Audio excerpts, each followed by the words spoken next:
good afternoon. Welcome to this beautiful Sunday afternoon here at the Great New York State Fair. More importantly, welcome to the Underwater Recovery Team demonstration. Now, who's excited to see the best underwater show here at the New York State Fair? Yeah! All right. My name is Chief Technical Sergeant Neil Case. Before we get started, I want to introduce the rest of my crew to you. First, coming up behind the tank is my training coordinator out of Albany, Tech Sergeant Josh Cross. Next up is the Troop D Assistant Senior Diver Trooper Jared Hogan. Lastly is the Troop D Senior Diver Tech Sergeant Greg Ebero. All right. Now, before I introduce the host of your show, I will forewarn you, he's going to bring you a lot of energy. He's going to want the same in return, so let's put your hands together for the Troop C Senior Diver Tech Sergeant Seth Little. Yeah! All right, hello, how we doing today? Great! Good. All right, so I am the Troop C Senior Diver. It means I know stuff, and I'm going to be telling you some stuff. But before I do, I want to invite all of the kids. All right, if you want to bring your adults with you, that's fine. But if you want to sit up here in front of the tank, get a better close-up view of what the divers are doing. Huh? Front Any row of you? seats. All right, they're not going to bite you. They're in the tank. We promise. They're behind the glass. All right. Come on over, under the ropes. Just don't trip on the ropes. Don't want any bad days on the ropes. Come on over. All right. Have a seat. Go ahead and have a seat. I can't promise that you won't get a little wet. No. All right, it's a beautiful day to be by the pool. And so while they're sitting down there, I'm going to start talking to you a little bit. In 1932, that is when the New York State Police dive team logged their first dive. That makes us the oldest, and we are also one of the largest public safety dive teams in the whole United States, New York. All right. Now, 1932, we used such things as hard helmets, canvas suits, lead belt, lead chutes. Altogether, the weight was well over 100 pounds. Troopers did then what troopers continue to do today. They used the equipment that they were issued. They got the job done. Now, in 1943, there was a smart fellow by the name of Jacques Cousteau. Jacques Cousteau invented the aqua lung. It's what we commonly refer to as SCUBA. SCUBA is an acronym. It stands for Self-Contained Underwater Breathing Apparatus. All right, very good. So that took the hundreds of pounds of equipment and it reduced it down to about 40 pounds or so. Made divers a little bit more nimbly-pimbly in the water. Now, in 1952, the New York State Police dive team decided they wanted to learn about this new technology, SCUBA. So they went to the best place that they could think of, the Navy Dive School. We had members go through the Navy Dive School. They brought their lessons back. In 1957, we adopted SCUBA as our preferred method of dive. And in the early 60s, we actually started our own novice dive school, which is anything but novice. All right? In order to become a trooper, that's a hard enough process. We want the best from the people that apply. But in order to become one of these guys, 2/3 of the people who are troopers, who try out for the team, will wash out. Okay, only 1/3 will actually make it from the beginning to the end of the process. These guys did. Let's give them a hand. Hey, Seth, it's pretty warm out today. It is, and they're all suited up. Yeah, I think they're ready to get in the water, huh? All right, you want to see divers in the water? Yeah! All right. Hey, before we get them in the water, Yeah. we should make this a little more difficult on them. Sounds good. Yeah, let's, hey guys, we're gonna have you throw your gear into the water. We'll have you get dressed at the bottom of the tank. Okay, so we're going to have them throw their gear into the water, and we do this in the novice school because we want to make sure that divers are not going to panic. Okay? Panic is what will either kill you or hurt you as a diver. So, as these guys throw their gear in, like I said, these are very competitive positions. So without saying that this is a race, It's a race. it's a race. All right, so we got the pride. Whoa, whoa, whoa, whoa. Hey guys, masks too. Yeah, come on. Yeah, put your masks down in the water. Let's go. Yeah, trying to cheat. Yeah. Now, All right. So we got the pride of Troop D up there, Jared Hogan, blue racing stripes. Let's hear it for Jared. They didn't like you very much until I said that, Jared. Sorry. Josh Cross, the hero of H. All right. So when I say go, we're going to start from 3. We're going to go down to 1, and then we'll yell dive. So go. 3, 2, 1, dive. All right. There they go. First thing you'll notice is that when they get to their gear, they're going to put the straps on, and they're going to put the air in their mouth. As soon as they got their air in their mouth, everything else goes nice and easy. And let's see here. Oh, wow. We got... Oh, no, he's got to put the belt on still. He's got to put the... Oh, it was a tie. It was a tie. All right. Let's give him a hand. Good job, fellas. All right.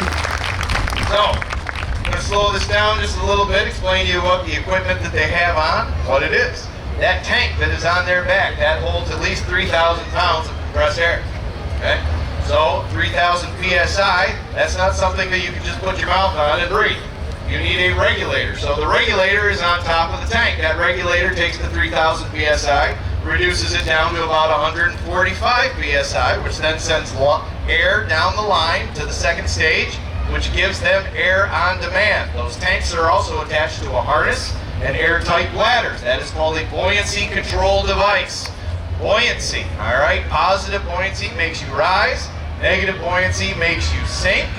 They are neutrally buoyant right now, okay? That is the perfect measure of air in their bladders right there. Looks like they're floating around in space, nice and easy. Because of that, the fins that are on their feet, they're able to use those to easily propel them through the water. The suits they have, if you look at the racing stripes on Jared Hogan there, that's a neoprene suit, it's a wetsuit. So that introduces water between the body and the suit. The friction from the skin moving around keeps the water fairly warm at moderate temperatures, keeps them comfortable. Josh Cross has a dry suit, which actually keeps him dry. All right, but with a dry suit, you need to wear thermals underneath that, because unless the water is actually higher than your body temperature, which most of the time we know that it is not, you will eventually get cold. So he wants to stay nice and warm. All right, the masks that they have. The lens is just far enough from the eyes so that it magnifies things as you dive underwater.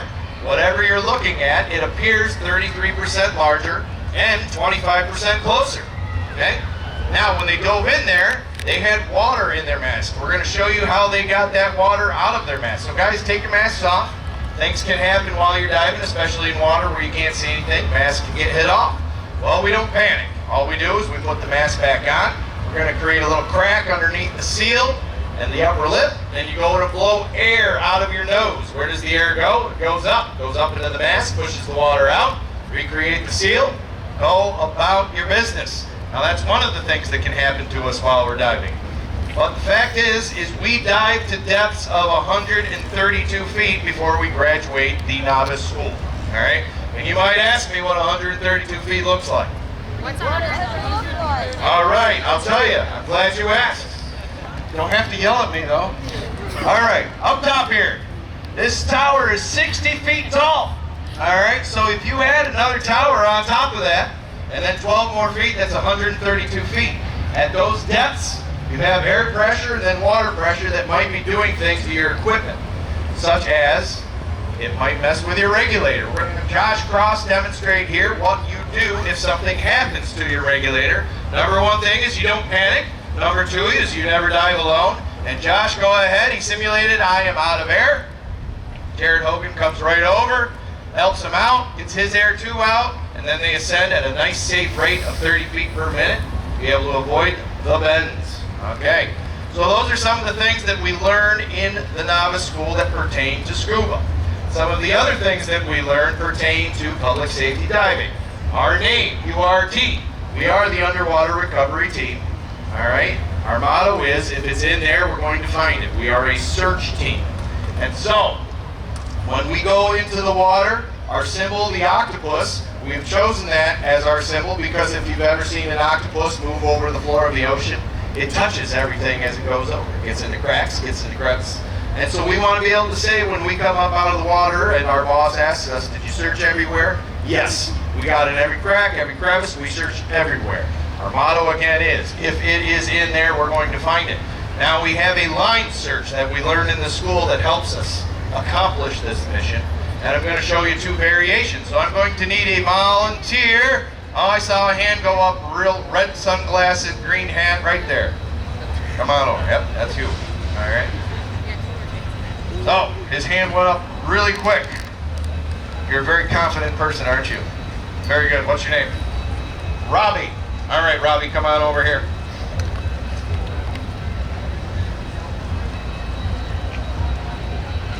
All right. So Robbie is my land-based specialist, second class. I don't know. What is that anyhow? Do you know what I'm talking about? I don't know what I'm talking about either. He's my land-based operations specialist, all right? So everybody give Robbie a hand. Well, you're really serious, aren't you? All right. He's got a serious job. He's got a serious job. That's right. You got to keep me safe. And so, Robbie, how are we going to communicate back and forth to each other? Do you know? You don't know? Do you care? That's my question. I want to know that you care about me, Robbie. Okay, very good. All right. So, Robbie, give me 2 tugs on the line. All right, that's how we communicate. He tugs a couple times. I tug a couple times. That way he knows that I know that he knows that I'm ready to go and start the dive. We all know. You all know. Okay. So this is called a pendulum search. Okay, you would do this pendulum search. Let's say it's a known body of water. You're looking for something large, or you might be in a hurry. There's only 2 of you on scene, but there might be a lost diver. And so there's a life on the line. And so Robbie and I are going to get this done. So Robbie, I'm going to start my dive here. I'm penduluming across. He's seeing that I'm coming to a place where I can no longer swim. So he yanks on that line. Go ahead. All right. So now I know I got to turn around. I give him a couple tugs. He's going to not drop the line, but let it loose. So he gives me a little bit more line. Go ahead. Nice and tight again. And so as he does that, I turn around. Now I'm searching a new area. And as I'm searching a new area, I find my boss, the lost diver. Very good. Give him a hand. All right, take a bow. Come on. There you go. All right.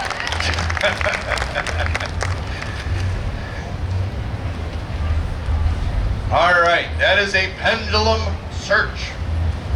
Now we're going to go into what is a jack stay search. And the reason we call it a jack stay is because the line stays static. It stays where it is until the diver moves it. How does that happen? Well, there are 2 heavy weights that are attached to one line. You separate those weights as far as possible. Nice straight line. The diver then will hold onto the line with one hand, and as he is going across the bottom of whatever body of water he's on, he will be moving his hand back and forth, just like an octopus moves its tentacles. And so we have in there, Pride of Troop D, Jared Hogan is going to give us an example. Yeah, before you get started with that, Yeah. let's have him put on that training mask. Yes, we have a training mask. This training mask is taped off. The reason that this training mask is taped off is because the water that we dive in, it looks like this. All right? It's nasty. So, in the novice school, we make sure that we tape off the mask so that we make sure that the divers will not panic. Hey, Greg, what about some evidence, maybe? Yeah. Okay. Revolver. Service revolver. Old school. Haven't seen one of those in a while. All right. Man's got some time on the job. All right, so Jared is starting his search. He's got one hand on the line and he is searching everything on the bottom of the tank there. He gets to the weight, he turns around, moves the weight a little bit, comes back. He's going to cover some old ground, but also cover some new ground. And as he is covering the new ground, we hope that he finds what he's looking for. And there he did. Give him a hand. Good job, Jared. 100% success rate. 100%. You were born for that. Genetics. Yep. All right, but what if what we're looking for is not right on top of the floor? Well, if it's in the muck, if it's in the sand, we have a tool for that. And I am going to need another volunteer up here. All right, green shirt right up there. I said, yep, you right there, yep. All right, come on over.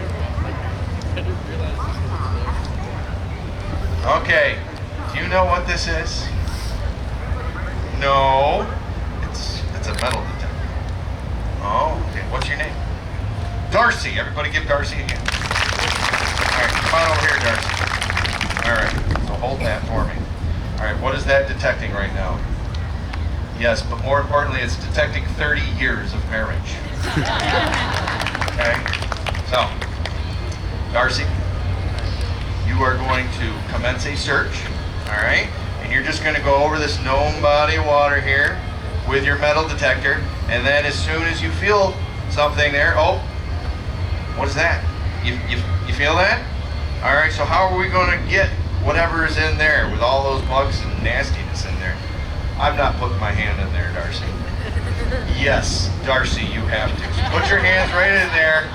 All right, what are you finding? What is that? It's a camera thingy. It's actually a phone, but it's a flip phone. Darcy, you probably don't recognize this older technology, right? It belongs to my generation. Let's give Darcy a hand. All right, Darcy, you can go pick yourself out a prize, okay? All right, so speaking of technologies, all right, the things that I showed you right now, these are things that we learn in the school. They're old proven methods, but as time moves on, we adapt and use newer technologies. And so we're going to show you two of the things that we use. We have an underwater robot. If you look up on the screen there, that's an HD camera that's in front of that underwater robot.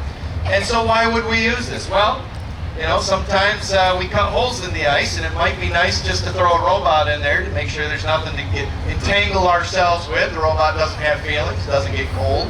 All right, so we might throw that in there. Let's say there might be some corrosive in the water that we don't want to get in our suits. We might use the robot for that. Oh, all kids, wave to the camera. All right, wave to your adults. There you go. All right. So, that being said, we're just going to simulate right now. A four-wheeler was stolen, so we threw an underwater robot down there, try and find it. And luckily for us, this criminal was not very bright. He used very bright straps. Okay, the fluorescent orange ones. And so my boss was able to find that very quickly. Now, the robot, it can't bring up what we found, so what do we need? A We need a diver. We need people, right? Yes. People are still important, right? I think you like people over here. These people not so much. Let's hear it for people. Come on. All right. People. All right, so the best person I know up there, Greg Eberl, he's getting, yes, you, Greg. Heart, man, heart. All right, so he's getting ready to go in the water. So we have a surface supply air system. Topside diver, com check. Diver topside lock. It allows us to talk with him, okay? So with these new technologies, it's like Johnny Quest, right?